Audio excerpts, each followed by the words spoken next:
बिस्मिल्लाहिर्रहमानिर्रहीम। अस्सलाम वालेकुम नाज़रीन, मैं हूं अमाद मजीद। आप देखें यूट्यूब चैनल। बड़ी खबर, बड़ा इस्तीफा, शहबाज शरीफ की हुकूमत खत्म। शहबाज शरीफ ने बिल आखिर हार मान ली। हुकूमत ने अपनी ही हुकूमत खत्म होने का ऐलान कर दिया। इमरान खान साहब की वापसी, किस तरह इमरान खान साहब हुकूमत बनाने जा रहे हैं और किस तरह हुकूमत खत्म होने जा रही है, हुकूमत ने क्या ऐलान किया, इस वीडियो में आपके साथ मुकम्मल तफसीलात शेयर करने से पहले आगे बढ़ने से पहले रिक्वेस्ट करूंगा कि इस वीडियो को आखिर तक देखिएगा। नए आने वालों से रिक्वेस्ट करूंगा कि अगर आप मुझे पहली दफा देख रहे हैं तो इस वीडियो को लाइक करें, चैनल सब्सक्राइब करें और नीचे कमेंट सेक्शन में अपने इलाके या फिर अपने जो जिस कंट्री में आप रहते हैं उसका नाम लिखें ताकि मुझे पता चले कि मेरी वीडियो आप कहां से देख रहे हैं। बढ़ते हैं खबरों की तफसीलात की जानब। देखें, एक तरफ आईनी मसौदे की बात की जा रही है और दूसरी जानब से हुकूमत के जो यहाँ पर वजीर है, वजीर दिफा ख्वाजा साहब ने एक बहुत बड़ा बयान जारी किया है और उनके बयानात के बाद जो पिछले 24 से 48 घंटों में जो एक नई सिचुएशन क्रिएट हुई है और एक नया सिनेरियो जो है वो बिल्डअप हो गया है कि जिससे हमें पता ऐसे चल रहा है कि हुकूमत बौखलाहट का शिकार है। और इस टाइम तहरीक इंसाफ वालों की क्या उनकी अप्रोच है, उनकी क्या तैयारियां हैं, वो क्या कर रहे हैं, सूरत हाल यहाँ पर आपके साथ शेयर करूंगा। पहले बात करते हैं वजीर दिफा ख्वाजा साहब का जो बयान है। ख्वाजा साहब ने कहा है कि हमें यह खदशा है कि हमारी हुकूमत को ख़त्म कर दिया जाएगा, इलेक्शन ऑर्डर कर दिया जाएगा और आने वाले दिनों में हमारी हुकूमत ख़त्म हो जाएगी।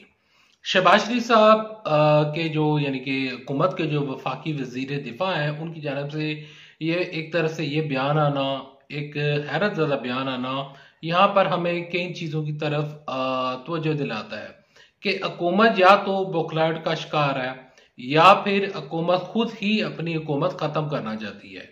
देखें, जो आईनी मसौदा है और आईनी तरमीम की बात जितनी भी की जा रही है उसमें नवाज शरीफ साहब और शहबाज शरीफ साहब की जितनी भी अप्रोच हैं वो हमें कोई अच्छी अप्रोच नजर नहीं आ रही। लेकिन पीपल्स पार्टी इसके ऊपर अच्छा कह रही है।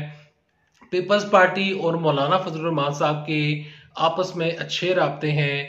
कमरुज़्ज़मान खैरा ने भी हुकूमत खत्म होने का अंदेशा जाहिर किया है। पीपल्स पार्टी के जो मंजूर हुसैन है जो कि अक्सर पेशगोइयां करते रहते हैं, उन्होंने भी कहा है कि 2 से 3 महीनों में हुकूमत खत्म हो सकती है और हुकूमत खत्म होने जा रही है। और इस तरह का एक तासुर बिल्टअप हो रहा है इस्लामाबाद से जो खबरें आ रही हैं, तो उससे पिछले 24 घंटों में जितनी भी खबरें आई तो हमें ऐसा पता चल रहा है कि हुकूमत खत्म होने जा रही है, इस्तीफा आने जा रहा है और शहबाज शरीफ साहब इस्तीफा देंगे, असम्बली तहलील कर देंगे और हुकूमत खत्म हो जाएगी। क्या ये सब कुछ इतना ही आसान है जितना हमें देखने को मिल रहा है और क्या वाकई ही इसमें कुछ रियलिटी है? क्या हुकूमत वाकई खत्म होने जा रही है? मैं आपके साथ चंद अहम तरीन हकायक शेयर करूंगा जो कि आपके साथ कोई भी यूट्यूबर, जो कि खसूसन वो यूट्यूबर जो कि सिर्फ और सिर्फ पीटीआई के लोगों को खुश करने के लिए यूट्यूब के ऊपर वीडियोस अपलोड करते हैं कि पीटीआई के लोग खुश रहें, मैं यहाँ पर न्यूट्रल होकर एक ऐसा सहाफी होकर, एक ऐसा न्यूज रिपोर्टर होकर अक्सर यहाँ पर खबरें देता हूं कि वो खबर ना नून लीग के हक में हो ना पीटीआई के हक में हो, बल्कि वो किसी भी पार्टी की तर्जुमानी ना करती हो। मैं यहाँ पर जो हकायक हैं वो हमेशा शेयर करता हूं और हमेशा इंशाल्लाह शेयर करता रहूंगा। देखें, अगर शहबाज शरीफ साहब हुकूमत वाकई खत्म होती हुई नजर आ रही होती पीटीआई को, तो इस टाइम पीटीआई ने जिस धरने का ऐलान किया है जो कि 15 से 16 अक्टूबर के दरमियान किया जाएगा, जिसके ऊपर हुकूमत की जानब से शदीद रद्दअमल सामने आ रहा है और अता तारड़ साहब ने और इसके अलावा ख्वाजा साहब ने इस धरने को, इस एहतजाज को मुल्क से गद्दारी करार दे दिया है, मुल्क से बगावत करार दे दिया है। देखें, अगर पीटीआई के बड़े लोगों को यानी कि जो इस टाइम सीनियर लीडरान है, उमर अयूब हो गए, बैरिस्टर गौर हो गए, यानी कि जितने भी नाम है, अगर उनको इस चीज का अंदाजा होता या उनको ऐसा लग रहा होता कि हुकूमत खत्म होने जा रही है तो फिर ये एहतजाज ना होता। अगर उनको ऐसा लग रहा होता कि आईनी तरमीम पास नहीं होने जा रही और ना ही आईनी तरमीम पास होगी तो ये एहतजाज ना होता। अगर उनको ऐसा लग रहा होता कि इमरान खान साहब हुकूमत में वापस आ रहे हैं तो ये एहतजाज ना होता। अगर उनको ऐसा लग रहा होता कि जो वो लोग जो क्लेम करते हैं कि इलेक्शन हम जीते थे, अगर उनको पता होता, अगर उनको ऐसा लग ना रहा होता कि हमारी हुकूमत नहीं बनने जा रही है, हमारी हुकूमत नहीं बन सकती, हमारा मैंडेट हमें वापस नहीं मिल सकता, तो फिर ये एहतजाज ना होता। इन शॉर्ट तहरीक इंसाफ वाले एहतजाज करने जा रहे हैं और एहतजाज वो करेंगे, लेकिन मेरी नज़र में जो OIC कॉन्फ्रेंस है, ये एहतजाज उसके बाद अगर हो जाता, एहतजाज के खिलाफ प्रोटेस्ट, पुरअमन प्रोटेस्ट के खिलाफ मैं नहीं हूं। कोई जमात हो, मुस्लिम लीग नून, पीपल्स पार्टी या तहरीक इंसाफ हो, वो पुरअमन एहतजाज कर सकती है, आइन इस चीज की इजाजत देता है। लेकिन OIC कॉन्फ्रेंस जो है वो जब तक नहीं हो जाती तब तक PTI को इस एहतजाज को मोहर करना चाहिए। और PTI जो है वो इमरान खान साहब की जो मुलाकातें जो कि PTI करना चाहती है, तो उसके ऊपर भी वो एहतजाज करने जा रहे हैं। लेकिन मैं आपको इन शॉर्ट ये बताना चाहता हूं कि हुकूमत इस मूड में नजर नहीं आ रही कि वो स्टेप डाउन कर जाएगी। हुकूमत ऐसे मूड में नजर नहीं आ रही कि शहबाज शरीफ साहब इस्तीफा देंगे और हुकूमत खत्म हो जाएगी। ये सिर्फ और सिर्फ जो यूट्यूबर आपको बता रहे हैं कि ये बड़ा आसानी से काम हो जाएगा, ऐसा कुछ होता हुआ नजर नहीं आ रहा। यहां पर मैं आपको बात बताना चाहता हूं कि जब इमरान साहब के खिलाफ तहरीक अदम पेश हुई थी तो वो आखिरी दम तक खड़े थे।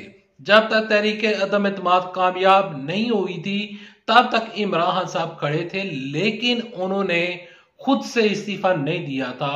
यहां पर मैं आप सबसे सवाल पूछना चाहूंगा कि जब तहरीक अदम नवाज शरीफ साहब या शहबाज शरीफ साहब हुकूमत के खिलाफ या फिर मरीम नवाज शरीफ साहब की हुकूमत के खिलाफ जब आई नहीं है तो हुकूमत इस्तीफा क्यों देगी? जब तहरीक अदम इमरान खान साहब नहीं ला सकते या उनके पास मुकम्मल जो मेजॉरिटी है यानी कि 2/3 मेजॉरिटी या फिर 180 लोग उनके साथ खड़े नहीं है, तो शहबाज शरीफ साहब खुद ही उठेंगे तो इस्तीफा दे देंगे। ऐसा मुमकिन होता हुआ कभी भी नजर नहीं आ रहा और ना ही ये पॉसिबल कोई चीज है। आप सबसे मैं रिक्वेस्ट करूंगा और आप सबको मैं बताना चाहता हूं कि अगर जिस दिन इमरान खान साहब के पास नंबर्स पूरे हुए, जिस दिन इमरान खान साहब तहरीक अदम एतमाद ले आए, उस दिन हुकूमत खत्म हो जाएगी। बसूरत दीगर मुझे ये हुकूमत जाती हुई नजर नहीं आ रही। प्रोटेस्ट से, एहतजाज से और इस तरह की तहरीकों से आज से पहले मैंने पूरे पाकिस्तान की तारीख में मैंने हुकूमत जाती हुई नहीं देखी। सिर्फ और सिर्फ इमरान खान साहब की हुकूमत गई थी, लेकिन वो तहरीक अदम एतमाद के साथ गई थी।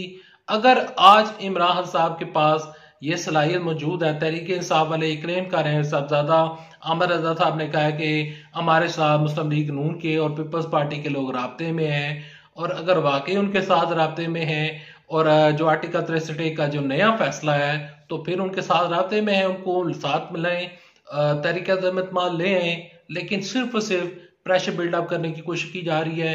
तहरीक इंसाफ फिलहाल मुश्किलात का शिकार है और उनकी मुश्किलात में मजीद इजाफा होता हुआ नजर आ रहा है। Thanks for watching this video. अल्लाह हाफिज। पाकिस्तान जिंदाबाद। अफवाज पाकिस्तान जिंदाबाद। पाकिस्तान पाइंदाबाद।